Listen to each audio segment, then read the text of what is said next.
معي عبر الأقمار الصناعية من القاهرة الدكتور وجدي زيد، أستاذ كلية الآداب في جامعة القاهرة والمستشار الثقافي السابق لمصر في تركيا والولايات المتحدة. مساء الخير، أهلا بك معنا دكتور وجدي. يعني يرى كثيرون بأن الأمية لعبت دورا في تسهيل الطغيان والديكتاتورية، كيف؟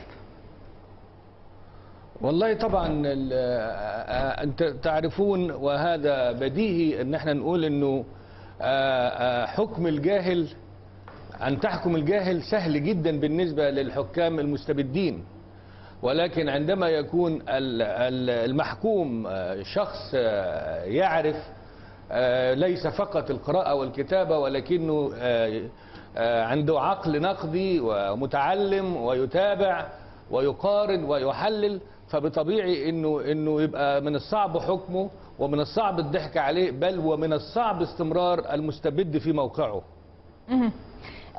دور التعليم دكتور وجدي ما هو في الثورة؟ طبعا قبل ما اقول لحضرتك يعني يمكن عشان نتكلم عن التعليم في الثورة، التعليم على فكرة كان عامل اساسي في التأهيل او التقديم للثورة دي، لان انت حضرتك تعرفي تماما حكاية المنافذ والشبكات الانترنت وكل ما بقول. لكن قبل كده يعني لو اقول لحضرتك، سألتيني سؤال من شوية او من ثواني على انه التعليم ازاي ان هو بيساعد في عملية استقرار الفساد وتكريس للفساد. ده مهم جدا ان احنا نناقشه، لان عشان نعرف ازاي يبقى في الثورة التعليم له باع كبير وأساس للتقدم إذا أردنا التقدم. أنا عارف اللي هقوله قد يصدم بعض الناس وقد يكون غريب، لكن هذه حقيقة. إنه حضرتك إنه عملية تجهيل الناس والإبقاء على الأمية كان فعلا مقصودا. أنا أتكلم عن مصر اللي فيها 80 مليون وأكبر سكان العالم العربي. كان فعلا مقصودا ومخطط ليه. وسأدلل بس على اللي بقوله لحضرتك ده يعني حاجتين ثلاثة بسرعة. المسؤول عن المحو الأمية، المسؤول عن محو الأمية في مصر من 5-6 سنوات يعني أتيح لنا ان احنا نقعد معاه، فبقول له يعني انتوا يعني الاميه دي سهل جدا نعملها ونقضي عليها ونغيرها، لان ده اساس. وقعدت اكلمه خطبه عصماء على انه ازاي ان القصور الثقافه والمدارس ونشتغل، شبابنا من الممكن في 2-3 يخلصوا الاميه من البلد. فقال لي المسؤول الاول عن الاميه، قال لي ومن قال لك ان احنا عاوزين نمحي الاميه؟ خدت بال حضرتك؟ من قال ان احنا نريد ان نمحي الاميه؟ التكريس للاميه ده شيء اساسي لبقاء المستبد. فده كان شيء انا عارف انه صادم ولكنها حقيقه. خدت بال حضرتك؟ ليه؟ زي ما قلت، لانه حكم الجاهل سهل، والابقاء على المستبد او البقاء على الكرسي لاطول مده ممكنه مع المحكوم اللي ما بيعرفش حتى القراءة والكتابة. طيب يعني مثل هذه الأنظمة بكلامك يعني أنه تحتاج إلى الأميين، ماذا عن الثورة؟ هل هي بحاجة إلى الأميين أم إلى المتعلمين؟ لا طبعا الثورة حضرتك، الثورة فعل واعي وفعل مدرك على ماذا يصور وما هو المراد من الثورة. ولكن يعني أنا برضو مش عاوز أكون يعني محبط. عاوز أقول لحضرتك إن إحنا إذا لم نستقر كحضارة، ومش بس الشعب المصري، على المنطقة العربية كلها، على إن البداية هي التعليم والأساس هو التعليم في أي نهضة. خدت بال حضرتك؟ أنا بيتهيألي هنتوه مننا الطريق وهنخترع العجلة من جديد، وهنبص نلاقينا الناس كلها بتتقدم واحنا لا. وبعدين عاوز اقول لحضرتك حاجه، في اميه تانية غير اميه اللي هي القراءه والكتابه. اميه او ضعف المستوى العلمي حتى الموجود. يعني هذه أمية أخطر، لأنه أنت النهاردة لما تقارني مستويات المتعلمين عندنا بنظرائهم في الدول الدرجة الثالثة حتى تلاقيها متدنية تماما. فبعض هذا العلم وهذا التسطيح أخطر من الأمية الكاملة، لأنه هو بيعتقد أنه يتعلم إنما الحقيقة ما تعلمش. طيب لم تحدثني يعني عن دور التعليم في الثورة دكتور وجدي. ما أنا بقول لحضرتك التعليم في الثورة، يعني التعليم بعد الثورة، ما هو أصل الثورة دي الثورة دي ثورة، حالة ثورة فعل، يعني ما هو شنتنيت منصور على طول. لكن أنا أتمنى أن التخطيط بعد الثورة دي نثور بقى على نفسنا في مناهجنا، في طرقنا في تعيين القيادات في الجامعة وفي التعليم، أشياء كثيرة جدا. طيب تتحدث عن مستوى تعليم ضعيف حتى لو وجد، يعني هل من علاقة بين مستوى التعليم وبين نجاح الثورات؟ وبين نجاح الثورات؟ طبعا. ما هو انت لو اقول لحضرتك، هو اللي عمل الثوره يعني مكون اصيل فيها اللي هم ثوره الشباب، ان هم متعلمين، هم تناقلوا التجربه وهم نظموا نفسهم. وعلى فكره ده كان احد سبب نجاح الثوره، انه التعليم كان اساس في الحكايه دي.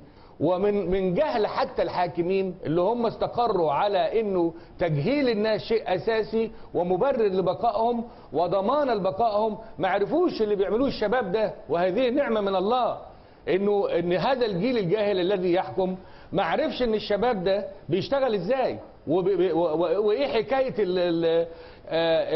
التشانلز او القنوات اللي هي بتاعه الكمبيوتر والاتصالات وشبكات الاتصالات والفيسبوكس والحاجات دي كلها. فما تخيلوش الحكايه.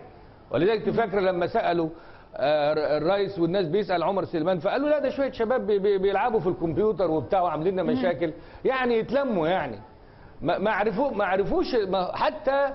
وهذه نعمه برضه، حتى يعني عدم ادراكهم لخطوره التعليم. الذي سبحان الله، يعني هم ادركوا خطورته فجهلوا الناس، فبنفس اللي جهلوا به الناس ربنا يقضي عليهم. إلى أي مدى دكتور وجدي اعتمد الطرفان، يعني النظام والثورة، على الأميين؟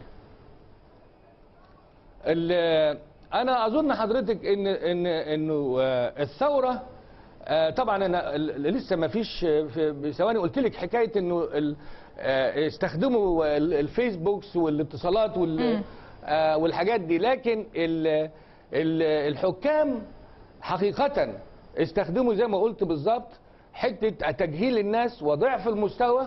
يعني هقول لحضرتك ودي برضو مرة أخرى الثورة يعني يمكن أن تستخدم الأميين، يعني ربما مؤسسو الثورة من شباب الفيسبوك والإنترنت وما إلى ذلك، ولكن من يتبعها أيضا ربما يعني يعتمدون على هؤلاء الأشخاص الذين يتأثرون بسهولة، أم لا يعني فقط النظام يعتمد برأيك على الأميين؟ نعم، يعني هذه نقطة جديدة على فكرة. لكن ما اظنش حضرتك انه، لان هذا الذي هم اصلهم على فكرة شبكات كلها وحلقات من الشبكة كلهم اصلا عندهم درجة معينة من المعرفة وتبادل الافكار. لكن كون ان هم يقودوا فئة جهلة وامية، هي الاميين بالتحديد ما بيستخدموش الكمبيوتر الاميين اصلا. لكن لو قصدت بكده حضرتك هم يعني يقودوا الأقل علما واللي مستواهم التعليمي أضعف، هذا وارد. ولكن أقول لحضرتك حاجة، ده جائز، وخاصة احنا دلوقتي في مسألة بعض بسميها أنا فتنة، ومن الممكن تكون مقصودة ومن الممكن يكون مدبر ليها، ان مش التعليم ولكن استخدام ادوات الحديثه في الاتصال والاعلام نفسه، الادوات الاعلاميه نفسها داخل شبكات طموحه، احزاب او غيره، او طموح شخصي، اللي عاوز يبقى وزير واللي عاوز يبقى غفير، ممكن يقود الناس. وخاصه حضرتك، وهذا هو ما اخطر حاجه في الحدوته، ان الماسز اللي هم الكتل الجماهير لا تميل إلى التحليل ولا المقارنة ولا التدقيق، ولا هم يميلون إلى التعميم وقبول الفكرة الواحدة ولا التمحيص فيها ولا غيره. فده سهل فعلا زي ما بتقول حضرتك التأثير عليهم. أتمنى أن يكون الجمهور اللي هو التارجت أو القصد اللعب بيه هنا يكون واعي بديه ويحكم عقله ويحكم مصلحته ومصلحة البلد في هذا الشأن. طيب بالنسبة لشريحة المتعلمين، يعني دعنا نتحدث عنها أكثر، والمثقفين، ما مدى تأثيرها بالثورة؟ والله حضرتك طبعا هو اذا انت قلتي وانت حضرتك افردتي في الاول وقلت اكتر من 21 مليون في امي، انا عاوز اقول لحضرتك ان مش بس 21 مليون، انا اعتقد انها تعدي فوق ال 50 60 مليون لو اضفت ليها الاميه اللي بتاعه التعليم وضعف المستوى، لان دي اكثر من الاميه الاصليه. انت لكن هذا وضع محبط بالمعنى ده، المساله محبطه جدا. لكن اللي حصل انه الله سبحانه وتعالى منح هذه البلد مصر والمنطقه العربيه ان شاء الله، منحها هبه، ايه من اياته، انه ازاي حتى وسائل ضعفنا، حتى وسائل عدم تميزنا، ضعف التعليم عندنا، الاميه، البطاله، الامراض، غباء الحكام، كل دي عوامل انت عارفه لما تحطها جنب يعني بعضها كلفتها كده الله سبحانه وتعالى وعمل ثوره. اللي بعد الثوره المفروض ان احنا بسرعه نستقر ويتعين رئيس الجمهوريه ونبتدي بقى نحاسب الناس ونبتدي وما نلفش كتير وما نضيعش وقتنا، لان اول حاجه الله سبحانه وتعالى قال، اول حاجه اول رساله قالها ايه حضرتك في القران الكريم؟ قال ايه حضرتك؟ قال اقرأ. مش كده حضرتك؟ نعم. قال اقرأ يعني اتعلم، يعني احنا مش محتاجين نلف. الاصل في النهضة في كل الدنيا، واتعجب ان الشعوب تضحك على بعضها وتضحك على حكامها وحكامها يضحكوا علينا. يقول لك ايه؟ عاوزين ندور على مشروع قومي. المشروع القومي لأي مجتمع من اللحظة دي وحتى يرث الأرض ومن عليها هو التعليم، اللي هو الله سبحانه وتعالى قال اقرأ. خدت بال حضرتك؟ نريد ان احنا، وده اللي ادركته يعني دولة جنبنا هنا حضرتك اللي هي زي تركيا دي. ما تركيا كانت ظروفنا يا استاذة، تركيا نفس الظروف، ولكن شوفي تركيا النهارده.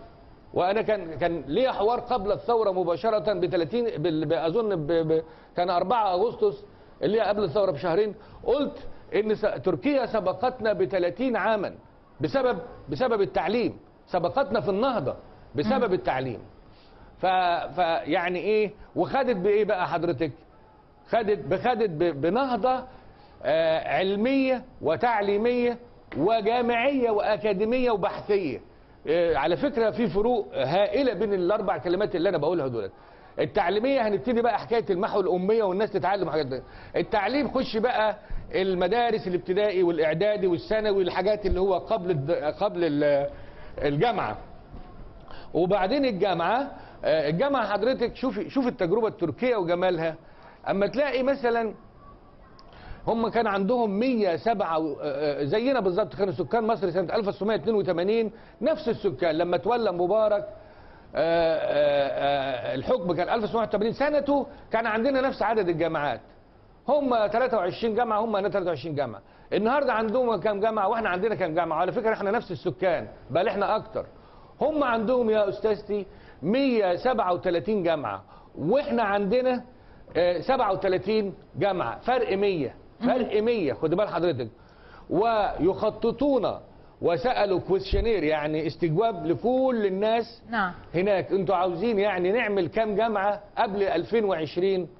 فكل الناس قالوا نستحمل 500 جامعة.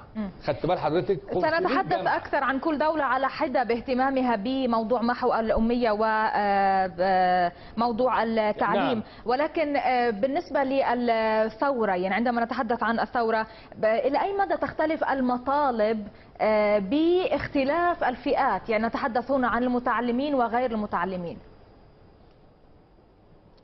تقصدين حضرتك انه هناك موقف متباين بين المتعلمين وغير المتعلمين بالنسبه للتعليم بين القائمين من الثوره؟ لا، عندما نتحدث عن الثورة وهناك يعني جانبان، في متعلمين وفي غير متعلمين، مطالب الثوار نعم. المتعلمين إلى أي مدى تختلف عن مطالب الثوار غير المتعلمين؟ والله حضرتك يختلفوا كثيرا، لكن هم مجمعون الأول على أشياء أصيلة دلوقتي. محاكمة الرئيس المخلوع تأتي شيء أساسي، ومحاكمة الناس الذين أفسدوا، وبعدين الحكومة القائمة دي يعني حكومة بتعمل في ظروف صعبة، فمشاغل ومش الاهتمامات، الفعل ورد الفعل مش ممكن تنتهي إلى رؤية سواء للمتعلم أو لغير المتعلم دلوقتي. نحن نطمع في أنه بعد استقرار الرئيس أن يدخل، يعني يجلس الرئيس على الحكم ويستطيع أنه يعمل وزارة، والوزارة تحط أولويات. أنا أعتقد أنه ستكون هذه الأولوية الأولى.